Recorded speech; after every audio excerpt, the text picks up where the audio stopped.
It is now 6:16. Take a look at this. Wait for it. Wait for it. Drum roll, Actually, please. don't wait for it. Oh, don't wait for it. We thought we were going to see. Oh, here we go. Here we go. There it is. Oh, that was worth the wait. That is stunning. Oh, my goodness. That's beautiful. Look at that. Look at our city.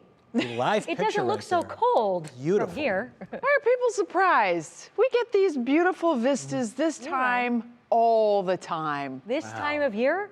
All the time. Okay. At least what they told me at Destination Cleveland.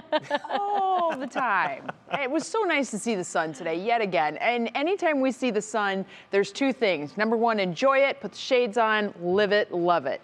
Number two, we get to see Lake Erie on the MODIS satellite. I know I showed you yesterday. I'm going to show you again today because there's actually some really cool stuff to show you. So this is the picture from the MODIS satellite, super high-res photography on a satellite 23,000 miles away. And you can see the lake ice, especially on the west end of the lake. Look at the gap here that is opened up on the west end of the lake. And I think it's kind of interesting because we do have the winds that push the ice around and whatnot. You can see there's a huge ice shelf here. You can see all the big chunks of ice. But if I zoom in even further, there's actually something really cool to note. Do you see this little tiny line right there? You see that? How it goes in and out this way, goes up this way?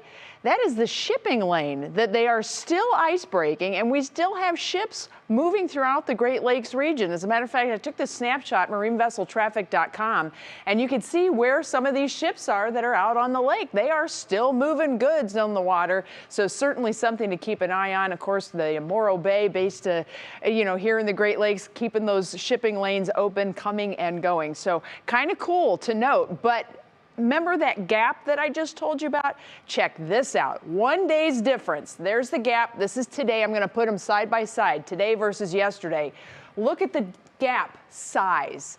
It is much larger today. The ice is moving. More importantly, we have a southwesterly wind that is building, and that means the ice is going to be moving away from the shoreline. So if you think it's going to be really awesome to go down and see all the ice on the shore, make sure you stay on land. And it may be tricky to find where the shoreline ends and the lake begins because that ice is going to be moving, and we don't want anybody to get out on those ice floes. We've had that before. Meanwhile, it's really darn cold out there. We're going to be headed down into the low single digits tonight. Many areas inland below zero. There is a wind chill advisory in effect, and we could have some school delays tomorrow morning because of that wind chill advisory. Clear skies are the rule around northern Ohio. That has allowed the mercury to fall.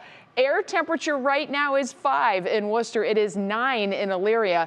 And in Elyria, the wind chill is at 2 below. We are not expecting a persistent wind, but as the wind comes and goes, that plays with that wind chill an awful lot. And wind chills tonight, 10 to 15 below, are going to be achieved, and that's why that wind chill advisory is in place. The core of the cold air is out to the east of us, so we're on the back end of this. That's good news, but the warming air that is coming in is all associated with a frontal boundary that is dropping in from the north, and in the south, this is the very, very baby beginnings of what will end up being a bomb cyclone off the East Coast as we go through the weekend. We don't have to deal with that, but what it's going to do is lock the cold air in here for us on Saturday. So watch how this goes down. We stay in the single digits. We go below zero at times tonight.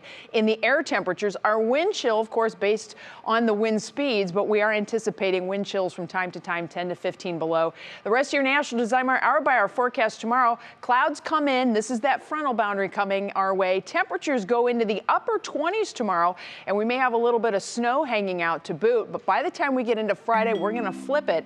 Temperatures go down, and Saturday in your Union Home Mortgage forecast, we only make it to 15, but we get to see some more sunshine. Then as we head end of the weekend into next week, warming temperatures, that means the melt is about to be on. Jimmy has an update on sports coming up next.